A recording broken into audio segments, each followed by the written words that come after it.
여러분 안녕하십니까. 이번 시간에도 저번에 이어서 미상 파트를 다뤄보겠습니다. 제가 저번 시간에는 레이놀즈 평균하고 에크만 나선이 무엇인지에 대해서 다뤄봤는데요.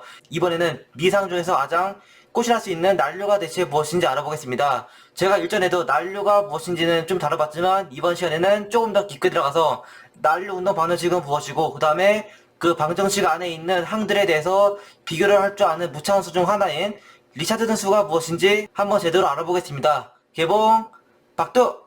네, 이번 강의는 난류 운동 에너지하고 리차드슨 수입니다. 가장 먼저 난류의 특징을 알아보겠습니다. 난류라는 것은 불규칙한 방향과 속도로 운동하는 아주 조그만 공기인데요.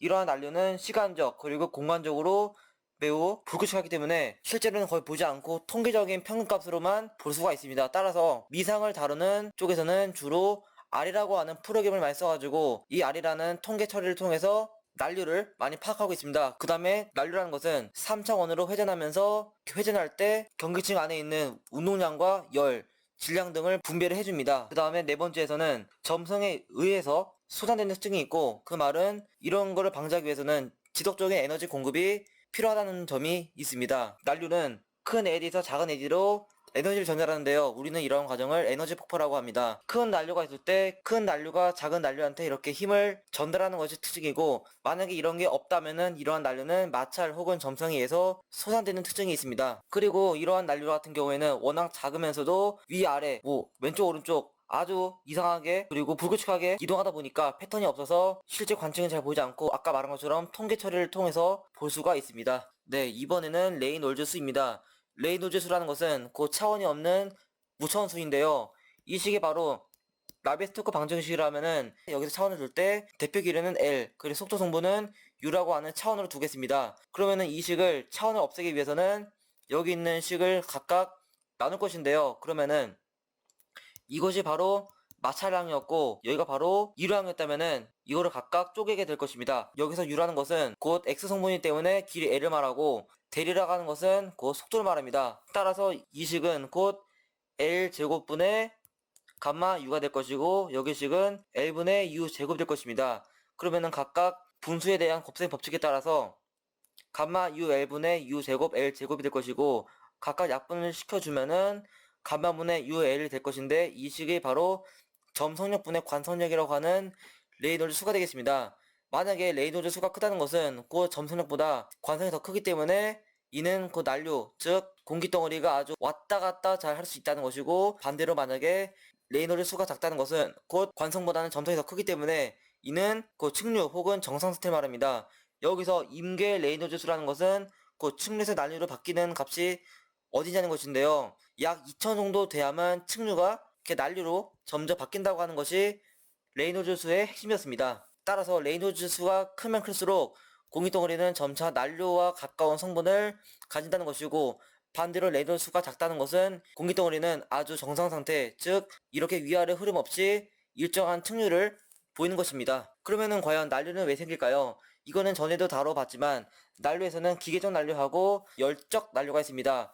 여기 있는 기계적 난류는 상하층 바람 시어에 의해서 생기는 것인데요. 평균 운동 에너지를 난류 운동 에너지로 전환하는 과정입니다. 다시 말해서 하층에는 바람이 약한데 상층에 바람이 강하게 될 경우 이러한 점성 차이로 인해서 평균 운동 에너지가 이러한 측밀림 효과로 인해서 난류로 바뀌는 것이 바로 기계적 난류의 핵심이었고 반대로 열적 난류라는 것은 이러한 바람 시어 없이 햇빛에 의한 뜨거운 지표 가열로 인해서 부력을 얻어 상승하는 공기가 일으키는 난류를 말합니다.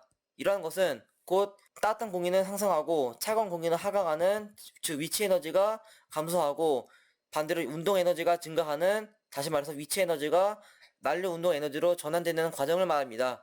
그래서 난류가 생기는 원인은 이렇게 큰 두 가지가 있다는 점을 반드시 숙지하시기 바랍니다. 그러면 과연 난류 운동 에너지는 무엇일까요? 난류의 발생과 유지 그리고 설명을 설명하는 방정식인데요. 난류에 대한 단위 질량당 순간 운동 에너지는 K는 2분의 1 U' 제곱 더하기 V' 제곱 더하기 W' 제곱이라는 것인데 이것이 바로 에너지 방정식과 마찬가지고 이 식을 레이놀즈 평균하게 되면은 단위 질량당 난류 운동은 TK는 2분의 1 곱하기 U' 바의 제곱 더하기 V' 바의 제곱 더하기 W' 바의 제곱 될 것입니다. 이 식의 핵심은 바로 난류의 세기를 보여주는 속도라는 것이고, 큰 규모에서 작은 규모로, 그 다음에 점성에 의한 소멸, 이렇게 순서대로 난류의 소멸 과정을 보여주는 것입니다. 아까 봤던 이 식이 TK가 2분의 1, U 바의 제곱 더하기 V 바의 제곱 더하기 W 바의 제곱이었다면은 이 식을 시간에 대해서 미분하게 되면은 이렇게 다음과 같이 되는데요.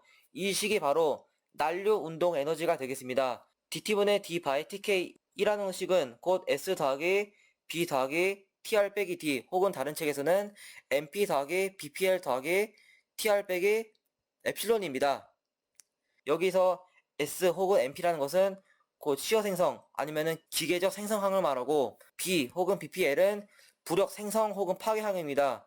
그 다음에 여기는 TR이라는 것은 곧 수송항 아니면은 압력에 의한 난류 재분배를 말하고 마지막으로 마이너스 D 혹은 마이너스 에필론은 마찰 소멸항을 말합니다. 그래서 이렇게 난류 운동 에너지는 총 4가지 항으로 이루어졌다는 점을 반드시 알아두시기 바랍니다. 그러면 각각 하나하나씩 알아보겠습니다. 첫 번째 시어 생성 즉 S라는 것은 곧 마이너스 U W 바 라운드 Z분의 라운드 U 바 빼기 V W 바의 라운드 Z분의 라운드 V 바인데요. 그 말은 수평 방향으로 평균장이 균일하고 그 다음에 침강이 적다는 것을 가정하는 것입니다. 이러한 식은 곧 평균류의 시어 혹은 상하층 바람 시어에 비례한다는 특징이 있고 평균류의 속도 기울기에 대해서 레이놀즈 응력이 행하는 일을 뜻하는 것입니다. 다시 말해서 바람 시어가 있다면은 이 바람 시어가 곧 난류 생성을 일으킨다는 것이 첫 번째 항의 핵심이었습니다. 두 번째는 바로 부력 생성 혹은 소멸항입니다. 각각 B 아니면 BPL인데요. 이 식은 W 세타 프라임 바의 세타 서브 제로분의 G였습니다. 따뜻한 공기는 상승하고 차가운 공기가 하강하는 즉 위치 에너지가 운동 에너지로 전환되는 그 과정을 보여주는 것인데요. 여기 보시면은 위로 올라가게 되면은 W 프라임이 양수고 세타 프라임도 양수이기 때문에 이 식에서 W하고 세타 프라임은 항상 양의 상관관계가 있다는 점을 반드시 알아두시기 바랍니다. 두 번째 식이라는 것은 지면 가일이 나타나면은 곧 기온 감률이 매우 커지게 되므로 대류 전복이 발생하면서 W 세타 바가 양수라는 점을 보여주는 것입니다. 만약에 강한 일사가 있게 되면은 부력을 받아 상승한 공기 때문에 난류가 만들어지는 것이고 반대로 야간에서는 대기가 매우 안정하기 때문에 부력이 없어서 대류가 없기 때문에 난류가 없다는 점입니다.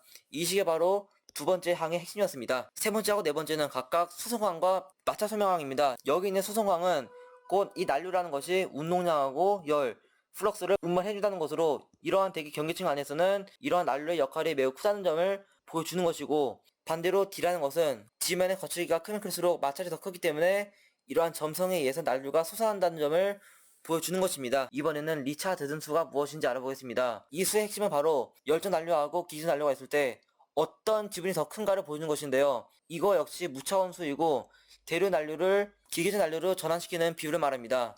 따라서 이 식의 핵심은 바로 연직 바람 시어 제곱분의 안정도 곱하기 부력인데요. 만약에 리차드슨 값이 0.25보다 크다면은 수직 방향의 혼합이 없다는 걸 말하고 0에서 0.25 사이 혹은 4분의 1 사이라는 것은 성층에 의해서 약한 기계전 난류만 존재한다. 이 수가 0이 되면은 그냥 기계전 난류만 존재하는 것이고 마이너스 0.03에서 0 사이라면은 기계전 난류하고 대류적 난류가 공존하지만 다만 이때는 여전히 기계전 난류가 우세하다는 점을 말하고 리차든 수가 0.04보다 작아지게 되면은 이때부터는 대류에 의한 혼합이 점점 우세하다는 것을 말합니다. 마지막은 바로 플럭스 리차드슨 수입니다. 이 수는 난류가 과연 얼마나 더 오래 갈 것인가를 보여주는 것인데요. TK 방전 측에서 포함된 항 중에서 시어 생성 항에 대한 부력 생성항의 비율에다가 음수를 한 무시한수입니다. 이 수 역시 차원이 없다는 걸 말하고 마이너스 시어 생성항 분의 부력 생성항입니다. 이 수는 대기 경계층에서의 안정도 지표로 사용하는 것이고 만약에 이 수가 1보다 작거나 같다면은 대류기가 불안정해가지고 대류에 의해서 난류가 규모를 계속 키우는 것이고 반대로 만약에 1보다 크다는 것은 곧 대기가 안정하는 것인데요. 이때는 대류가 아니라 바람 시어에 의해서 안정한 층에서 난류가 발생 가능성이 높다는 점을 보여주는 것입니다. 만약에 대기가 안정할수록 난류가 생길 수 있는 깊이가 점점 감소하고 이러한 시어 생성항이라는 것은 곧 지면에 가까울수록 마찰에 의해서 점점 더 크다는 점을 알아두시기 바랍니다.